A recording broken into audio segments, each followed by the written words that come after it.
Hello everybody. If you want to read all the stories in full, please go to www.steveuk.blog. Thank you. Short story 354, The Mysterious Disappearance of Agent Thompson. Intermediate. It was a chilly autumn evening in London when I first heard the news. Agent Thompson, one of the most skilled and respected spies in MI6, had gone missing.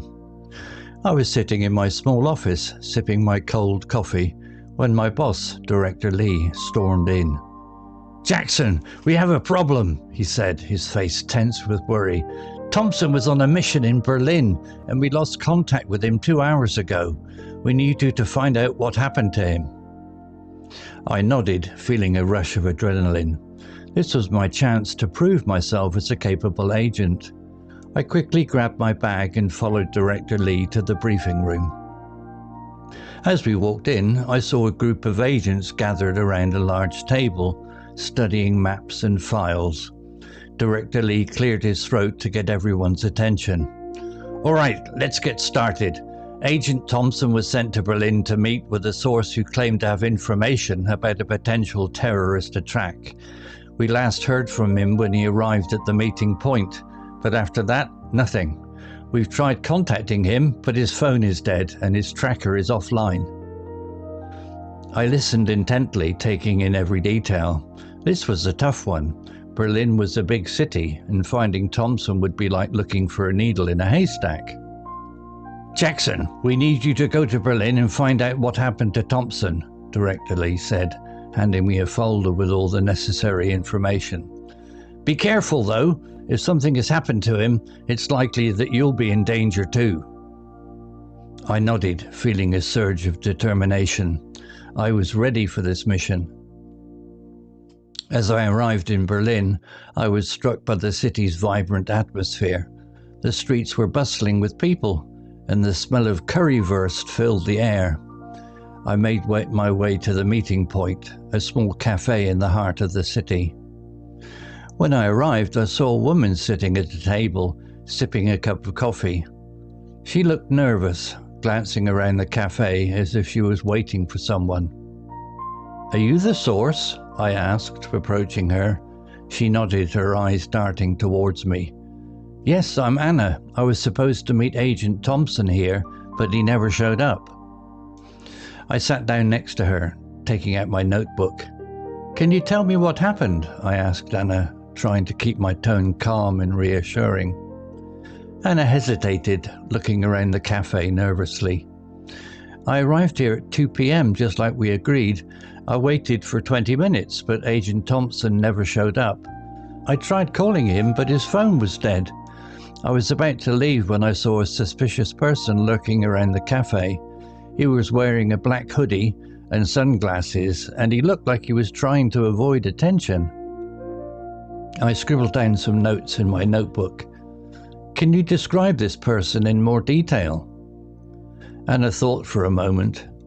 "He was tall, around 6 feet, with a lean build. He had a scar above his left eyebrow and a tattoo on his neck. I didn't get a good look at his face, but I remember that he was wearing a silver watch on his left wrist." I nodded, making a mental note to look for anyone matching this description. "Did you see where he went after he left the cafe?" Anna nodded. "He walked down the street towards the river. I didn't follow him, but I remember that he seemed to be in a hurry." I thanked Anna for her information and asked her to stay in the cafe while I was investigated further. I walked down the street, following the direction that the suspicious person had taken. As I walked, I noticed that the streets were getting increasingly deserted. I quickened my pace, my senses on high alert. After a few minutes of walking, I arrived at the river. I looked around, but I didn't see anyone matching the description. I was about to give up when I noticed a small boat docked on the riverbank. I approached the boat cautiously, my eyes scanning the surrounding area. As I reached the boat, I saw a piece of paper on the deck. I picked it up and my heart skipped a beat as I saw a message scrawled on it. "Meet me at the old warehouse at midnight. Come alone." I knew that I had to investigate further. I made my way back to the cafe where Anna was still waiting. I asked her to go back to her hotel and wait for further instructions. I then made my way to the old warehouse, my heart racing with anticipation. As I approached the warehouse, I noticed that it was abandoned and looked like it hadn't been used in years. I cautiously made my way inside, my eyes adjusting to the darkness. As I stepped inside the warehouse, I was struck by the eerie silence. The air was thick with dust, and cobwebs hung from the rafters like ghostly fingers. I fumbled for my flashlight and turned it on, casting a weak beam of light into the darkness. I began to explore the warehouse, my footsteps echoing off the walls. The space was vast and empty, with crates and boxes stacked haphazardly around the perimeter. I saw no signs of Agent Thompson or the suspicious person, but I knew I had to keep searching. As I made my way deeper into the warehouse, I stumbled upon a door hidden behind a stack of crates. The door was slightly ajar, and I could hear a faint noise coming from the other side. I pushed the door open slowly, my heart pounding in my chest. On the other side of the door, I found myself in a narrow corridor. The walls were lined with old pipes and flickering fluorescent lights, casting an eerie glow over the scene. I could hear footsteps echoing down the corridor, growing fainter with each passing moment. I took off after the footsteps, my senses on high alert. The corridor twisted and turned, leading me deeper into the bowels of the warehouse. I was starting to get disorientated, but I knew I had to keep moving. Suddenly, the corridor opened up into a large room. I was confronted with a sight that made my blood run cold. Agent Thompson was tied to a chair, a gag over his mouth.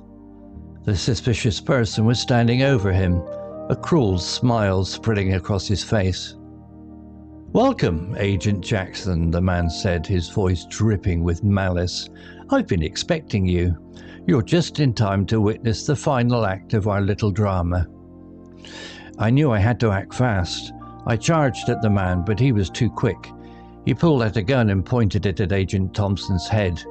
I froze, my heart pounding in my chest. "Don't move, Agent Jackson," the man sneered, "or your friend here will be the one who suffers."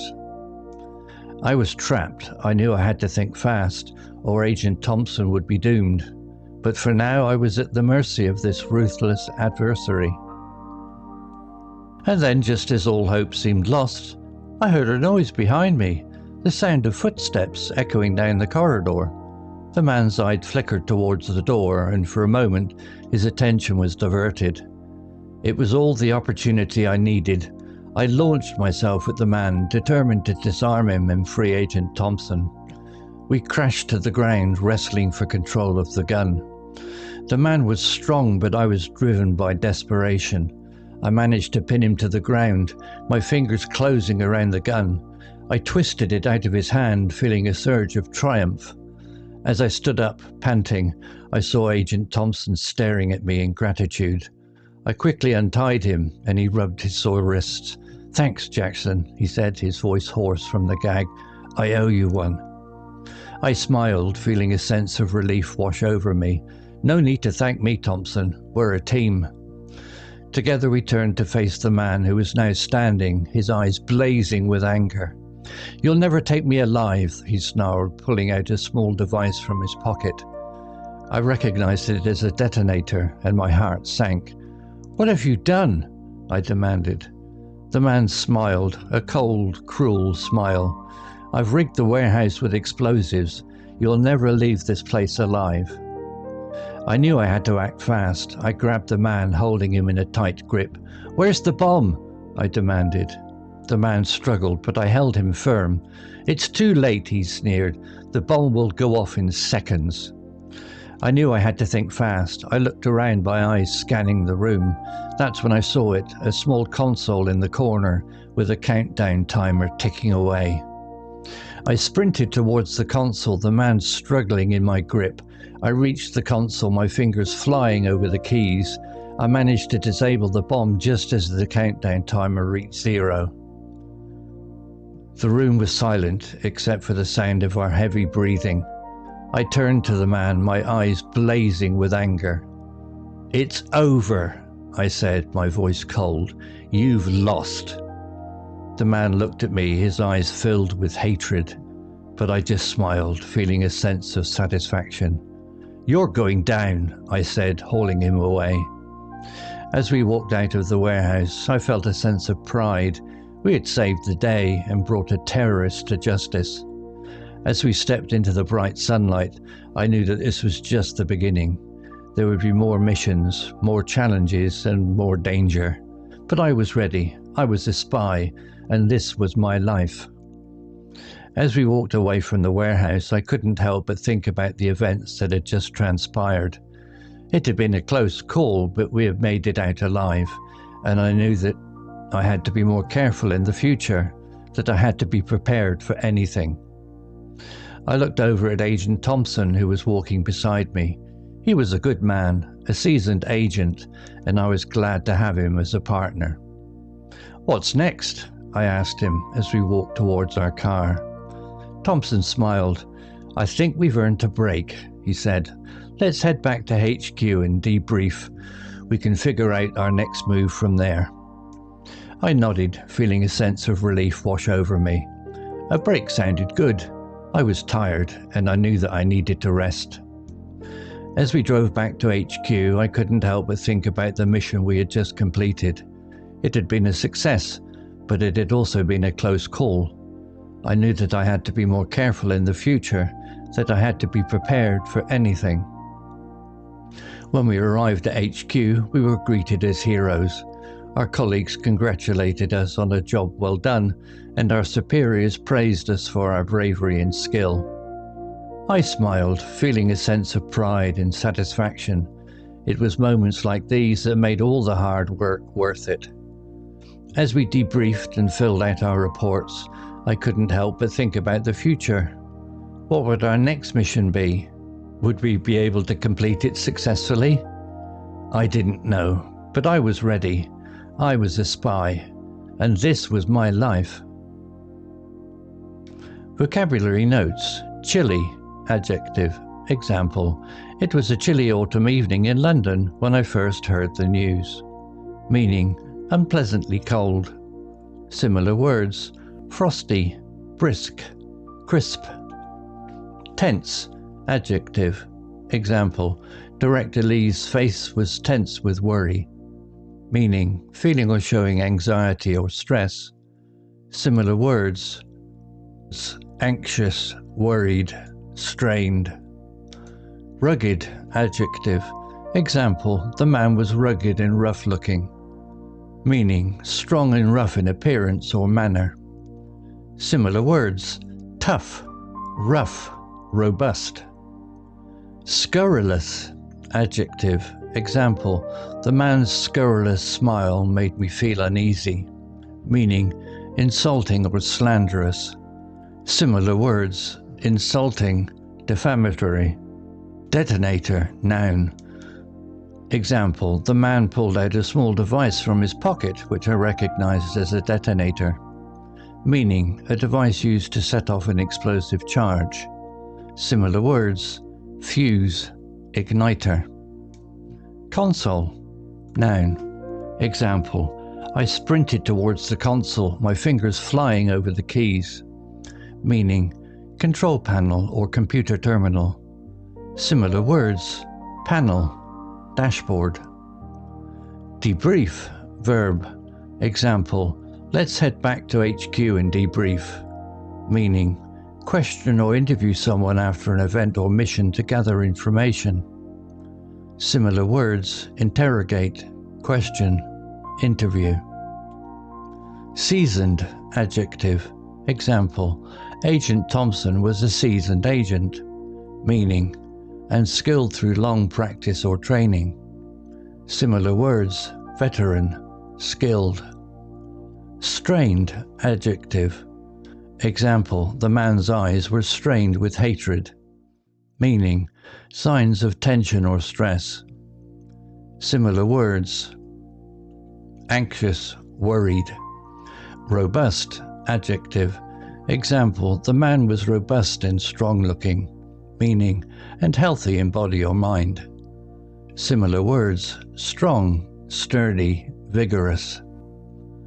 Story written by Llama 3.1405b AI. Images created by Designer AI. To read all the stories in full, please go to www.steveuk.blog. Thank you. Hello, this is Steve. If you enjoyed the story, please would you take the time to leave a meaningful comment and click on the like icon.